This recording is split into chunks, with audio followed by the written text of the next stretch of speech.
ప్రారంభించుకొని మరి ఆ రోజు 1000 బాలురకు 917 మంది ఆడపిల్లలు ఉన్న సమయంలో మరి 10 సంవత్సరాల కాలంలో 933 మంది బాలికల శాతాన్ని మనం పెంచుకోవడం జరిగింది. మరి ఈ యొక్క కార్యక్రమం ఇంకా పకడ్బందీగా చేస్తూ సమాన నిష్పత్తి సాధించాలి. ఎందుకంటే అబ్బాయి లేకుండా నడుస్తుంది కానీ ఇంట్లో అమ్మ ఉండాలి, నాన్న లేకుండా నడుస్తుంది కానీ అమ్మ ఉండాలి. కాబట్టి మరి సమాజం సరిగ్గా ఉండాలంటే ఆడవాళ్ళ సంఖ్య ఖచ్చితంగా ఉండాలనే ఉద్దేశంతో ఈ కార్యక్రమాన్ని తీసుకొని మరి 10 సంవత్సరాల పూర్తయిన సందర్భంలో ఈరోజు మనం సైకిల్ ర్యాలీ, బైక్ ర్యాలీ నిర్వహించుకున్నాం. అలాగే ఈ కార్యక్రమ అనంతరం ప్రతిజ్ఞ చేసుకొని మన గౌరవ జిల్లా అదనపు కలెక్టర్ శ్రీమతి బిఎస్ లత గారి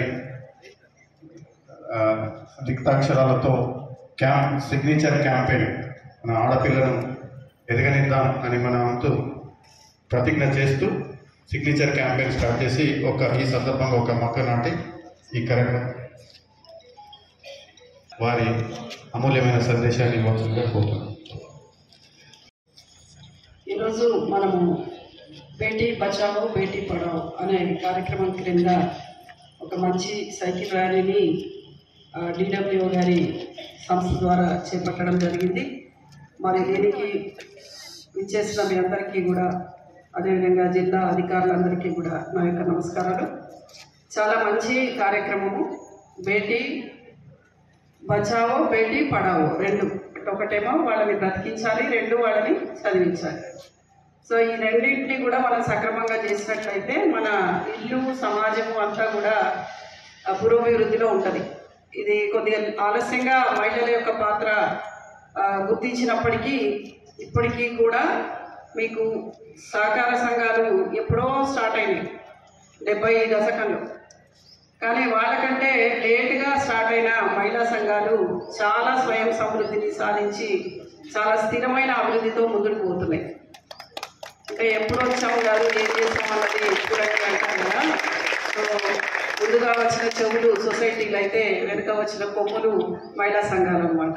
సో చాలా వాడిగా దూసుకెళ్ళిపోతుంది. మీరు బ్యాంకర్స్ ఎవరైనా ఈ సమావేశానికి పిలుచుంటే వాళ్ళని అడగండి. పురుషులన్నీ లోన్లు అడిగితే వాళ్ళు ఇవ్వడానికి ఇష్టపడతారో లేదో, కానీ మహిళల సంఘాలు వెళ్ళి అడిగితే మాత్రం ఖచ్చితంగా ఇస్తారు.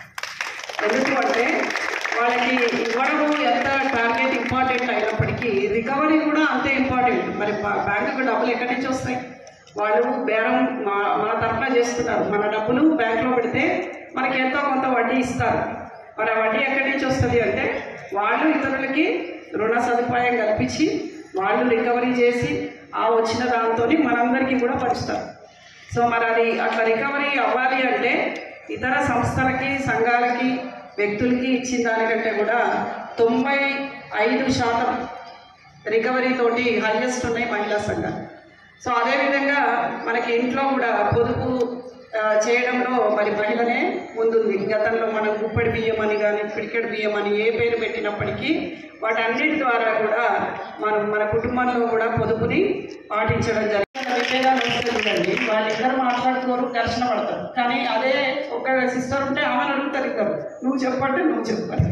ఎందుకంటే వాళ్ళు ఎంతో కొంత న్యాయంగా సరిగ్గా చెప్తారు అనేటువంటి ఒక భావన ఉంది కాబట్టి అది నిజం కూడా చాలా వరకు. సో అట్లాంటి బాలికలు అనే వాళ్ళని మనము వాళ్ళని పుట్టకముందే స్కానింగ్ చేసి వద్దనుకోవటం, పుట్టిన తర్వాత వేరే రకంగా వాళ్ళ ఆరోగ్యం పట్టించుకోకపోవటం, పెంచేటప్పుడు వాళ్ళకి సరైన పౌష్టిక ఆహారం ఇవ్వకపోవడం, అదేవిధంగా సరైన విద్యను అందించకపోవడం, ఇవన్నీ కూడా చేస్తూ ఉంటాము. అవి చాలా దుర్మార్గమైనటువంటి పనులు. ఇద్దరు కూడా మన పిల్లలే. రెండవది ఏంటంటే వాళ్ళకి జన్మనిచ్చేది కూడా మహిళనే. మరి ఆ మహిళనే తన సొంత కూతురుని ఒక పార్శ్వాడితో చూడడం అనేది దురదృష్టకరం. దానికి ఆమెను ఒక్కదాన్నే నిందించలేము.